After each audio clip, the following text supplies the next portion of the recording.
to Faith, Love, and Therapy, a podcast to encourage and inspire. I'm your host, Jamie Johnson, therapist working in the field of mental health for the last 10 plus years. Thank you for joining me as we peel back the layers of mental health from a faith perspective. Remember to connect with me, guys, on Instagram at Faith, Love, and Therapy Podcast. You can also find me on YouTube at Faith, Love, and Therapy Podcast. And I look forward to connecting with you. If you ever want to reach out and email me, you can do that at faithlovetherapy@gmail.com. And I look forward to connecting with you. So on this episode, I wanted to talk about something that's pretty sensitive. And as we move into the latter part of the year, we tend to start focusing on things, preparing for the cold weather. We are, staying indoors more. We are beginning to hibernate somewhat. And so we're shifting in how we're engaging and how we are socially, but also another big part of the latter part of the year is holidays. And we tend to prepare for the Thanksgiving season, for the Christmas holidays. And so what I wanted to focus on is the difficulties that some individuals, a particular group of individuals, struggle with during this part of the year. And so this episode is devoted to those who have lost someone to suicide. And how we can best support them during this time of the year. So November 18th is International Survivors of Suicide Loss Day. And this particular day, there are several events that are local that survivors can attend in order to connect. They can start understanding, they can find hope in their shared experiences. And there are different events throughout the nation in order to support those who have lost a loved one by suicide. But today I wanted to go into a bit of how we can help those who have lost someone to suicide.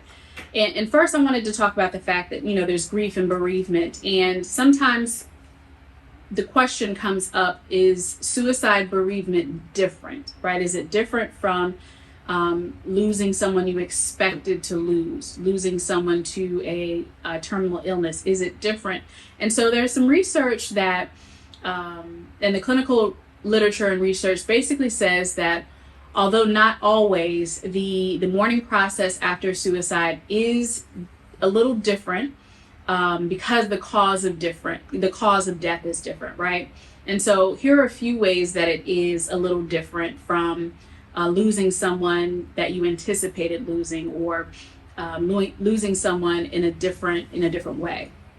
So some of the differences are, one, that there's a greater need to seek an explanation for the death and make sense of the death, right? There's also that survivors experience a greater level of guilt and felt responsibility for the death. At minimum, they feel failure about not being able to foresee or be able to prevent the suicide. There's also a greater level of stigmatization and shame about the mode of death, and a greater need to conceal the fact that the death was suicide. Survivors also receive more avoidance, and they tend to isolate from social support and from their regular social network. There's also exposure to the loss of a loved one that will increase the chances of suicidal thinking and behavior in the person that survived, right? So there's a higher increase in someone having suicidal ideations that has survived the loss of a loved one who died by suicide. So how can we better support individuals that have lost someone to suicide? And so some of the things to remember is that we do have to be patient. We have to be a non-judgmental listener. We want to be able to provide a safe space for a survivor to give their voice if they're angry, if they're frustrated, if they're fearful, if there's some relief, if there's sadness, or just any other emotion that they may feel. Being able to be a safe space for those people and their feelings is important. Sometimes it's just the gift and the ministry of presence, right? Sometimes our presence for someone that is suffering, that is sad, that is grieving is enough, right? Is enough in that moment. So being able to remember that those things are important as well. Some of the things that research is saying would be helpful would be, one is refraining from saying, I understand what you're going through, right? Saying I understand what you're going through is something you want to avoid. One, because although we may have lost someone, we don't necessarily understand the depth of losing someone by suicide. So being able to refrain from that particular statement is important. Also, not asking intrusive questions about the person who died. So if, sometimes we want to know so much what happened, and it's really not beneficial or helpful to the individual to ask them, how did the person commit suicide? Trying to find out the details of the last day, trying to find out the details of how that person took their life is not helpful to their loved ones. You can be able to ask, it is important to ask questions or to ask questions regarding the need that the individual has. And you may want to be able to talk about the death. You want to be able to talk about the person, but you have to tread lightly and understand that some questions can be intrusive. So we don't want to ask intrusive questions. You also want to avoid giving advice, unsolicited advice, and even hurtful cliches. So you want to remind individuals to continue to take care of themselves. Have you eaten? Are you resting? Are you able to get out and get a walk or exercise or spend time with family? Are you getting your self-care needs taken care of? Those are things to definitely check in with our loved one about. But you want to try to avoid direct advice giving, because there's no one right way or wrong way to go through this process or to cope with suicide loss. And another thing to think about is if there are children who are attached to or affected by the suicide, if they are having questions or experiencing difficulty, the person closest to them, right, the survivor that's closest to them, should be the one who determines what information they receive, how they receive it, when they receive it. So being able to allow the person closest to them to take the lead in that. You want to also avoid cliches that sometimes we're all guilty of. We're guilty of wanting to say that, she's in a better place or he's in a better place, or, everything happens for a reason. We want to say things like, you'll be able to get past this and move through this. And because we don't realize how that may minimize the individual's feelings, we want to communicate differently, right? We don't want to use those statements that tend to bring us more comfort, or all that we can think. It's all that we can think of in the moment, right? There's nothing perfect that we can say, but that's what we think of in the moment. And what we're finding is that survivors do feel that it is diminishing and minimizing their emotions. So being able to avoid statements like that is important. Don't place value judgments on the suicide. Don't refer to the suicide as a selfish act, as a sin, as an act of weakness or a lack of faith or love or a lack of strength. This doesn't help the individual. This doesn't help the survivor to process the emotions that they're feeling, to process the loss of their loved one. You also don't want to assign or imply blame, right? You don't want to have them think that, what did you miss? Were they upset with you? Is there something that, warning signs that you missed?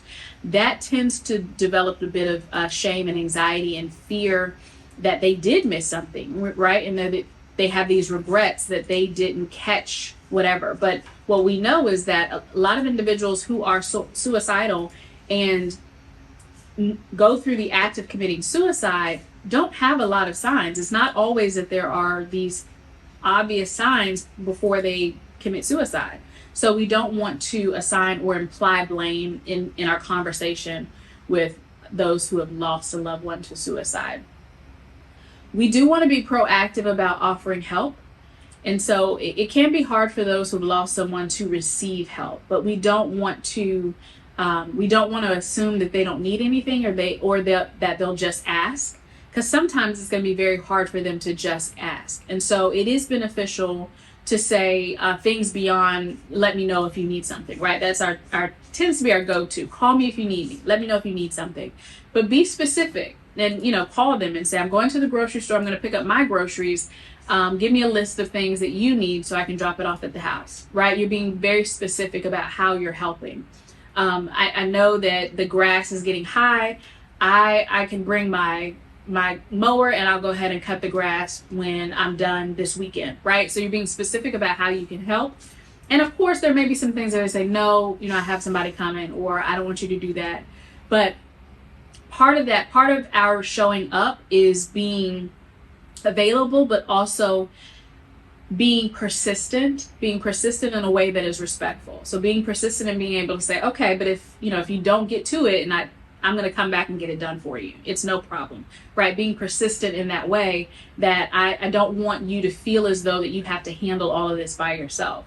And so be specific with how you want to help the survivor, rather than that kind of blanket statement that we all tend to do, including myself. Call me if you need me. Tell me whatever you need, just give me a call. Most individuals aren't going to call, right? They're not going to call. So being able to say, do you need me to get the kids to school? Do you need me to pick them up from school? Is there something, would you like me to bring this for dinner? Or be specific about how you're willing to help that person, and let it be genuine, right? Let it be genuine. Because that makes it easier for the person to accept a genuine offer, rather than kind of a hesitant or an offer that doesn't appear to be something that you truly want to do, right? Don't be afraid to talk about the person who died. I have worked with clients who often say that, and have said that so-and-so won't even say his name or won't say her name. And that is, I think some people feel as though it helps, but it doesn't help. And they do at some point want to talk about their loved one. They do want to talk about the things that they missed, but they also may be talking in a way that they've never left, right? They want to still have a conversation about the person that they love. And so being able to say their name is important after any loss. Give the survivor an opportunity to reminisce and to think about the good times and to think about the memories that they do have. And this may be more uncomfortable for us than it is for them, but that is something that they really want the opportunity in this space to do. Be patient. Remember that it's important to be patient with them. The survivor's guilt and grief can be very long term. It can be something that is a roller coaster. It is difficult to really nail down. It is not something that flows linear, right? It's up and down. It's all over the place. And so being patient with that person, because that is a journey that they're going to be on. If you talk to someone who has lost a loved one to suicide, they never forget that day, right? They never forget that day. I met an individual while I was on campus, and he started a foundation because of his son who died by suicide. And he talks of his son with great love and great passion. And he talks about him as though it happened yesterday. And so for us to think that, oh, they're still talking about this, oh, this should be done, that's something that's not going to happen, right? That's not going to happen for them. It is something that they're going to continue to deal with and consider and think about, and it's going to come up for them for the rest of their life. Holidays, and that's why we're bringing this up, is that holidays are a very difficult time, because you start to think about the individuals and what you would typically do with that person during this time of year. The food that you would eat together, the places that you would go, the time that you would spend together. You start thinking about all those things. And so while we want to preserve, other people, and we tend to kind of avoid particular topics, they may want the opportunity to share how that person blessed them, share how that person's life, how impacted them, share how much they love that person. And so we want to be patient with their process.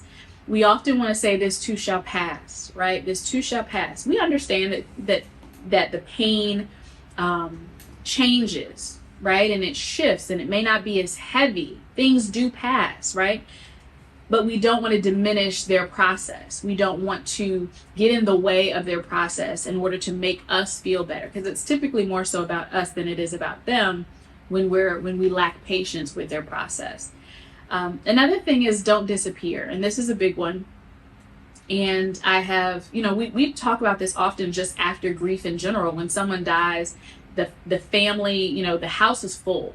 Everyone is visiting, everyone is present, everyone is like, what can I do? They're making meals, they are coming by the house, just want to check on you, just calling you. And after a few weeks, that tends to die away, right? That tends to die away. Weeks and months following the funeral, there's that initial shock and it wears off, and full reality is now sinking in. It's setting in to the point that it is more difficult at that point than possibly during the funeral, right? Because now they are now having to live life without this person. If they've lost their spouse, if they've lost a parent, they're now having to live their day-to-day life without this person who they're accustomed to seeing frequently, who they're accustomed to talking to, someone that they would typically talk to every day. Now they have to sit with the silence of this person not being in their life. And so for us to disappear because we feel like, okay, let's give them their space, that's typically the language we use, right? Let's give them their space. That doesn't help the individual, right? Because their grief continues. And isolation tends to be the thing that people go to in order to prevent you from being bothered by their grief. But also, it is something that we do. We give them space to isolate. We allow them to isolate when it's not beneficial for them. If they're asking for their space, that's one thing, right? They can ask for their space and kind of say, hey, this is a difficult week. I'm going to reach out, when I'm ready. That doesn't mean you stop texting. That doesn't mean, you don't leave a voicemail and say, just thinking about you, you don't have to call me, but I wanted you to hear my voice and wanted you to know I'm praying for you, or whatever it is that that message that you want to leave for them, right? So you're going to continue to allow your presence to be felt and to be known, because things get tougher as the years go by. Things are more difficult as the time or as the months go by. Prayerfully, after the years go by, things shift a little bit, and they're difficult in a different way, right? They're difficult depending on the season, when life changes happen, when new babies are born, when people get married. You start thinking about the person who was there, and now they're not. So your presence is necessary for individuals who have lost someone by suicide. They don't want you to disappear on them, right? They want you to continue to be engaged and to continue to show up for them. They may need you to kind of talk about how that goes, but your presence is necessary for them. So I want you to utilize the resource American Foundation for Suicide Prevention. Their website has a lot of great information that can help with this particular topic. It can also help with finding resources. If you'd like to attend an event, for my area, I'm closest to Richmond, so they have an event on November the 18th, which is the actual day, the Day of Awareness, November the 18th from 11 a.m. until 2:30 p.m. at First Baptist Church, Fleming Dining Hall, and that is on Monmouth Avenue in Richmond, Virginia. And again, that's on the 18th from 11 a.m. until 2:30 p.m. You can go to the American Foundation for Suicide Prevention website and you can register for it. It's not a cost, but you do need to register. And so even non-loss survivors can register to attend the event. So you don't have to have been the person who lost a loved one. You can attend and support and be available to individuals that have gone through this, who are struggling with this time of year because of losing someone to suicide. So the one nearest me in the Hampton Roads area is in Richmond on November the 18th, but go on their website. You can log on to www.richmond-virginia.isosid.afsp.org for the Richmond event, and you can register with them. You can also log on to the American Foundation for Suicide Prevention website in order to look for other resources, but also to look for an event that's closest to you by your zip code. So we just want to remember during this time of the year, as we pull closer together, that there are some individuals that won't have the opportunity to get closer or to spend time with someone that they loved dearly and continue to love. And so our hearts and our minds and our prayers go out to those who have lost someone by suicide. Continue to support the efforts to encourage and to support individuals with that have died by suicide, individuals who know someone who have died by suicide. And as always, check on the website for more resources. I thank you for joining me on this episode of Faith, Love, and Therapy, and I will see you next time.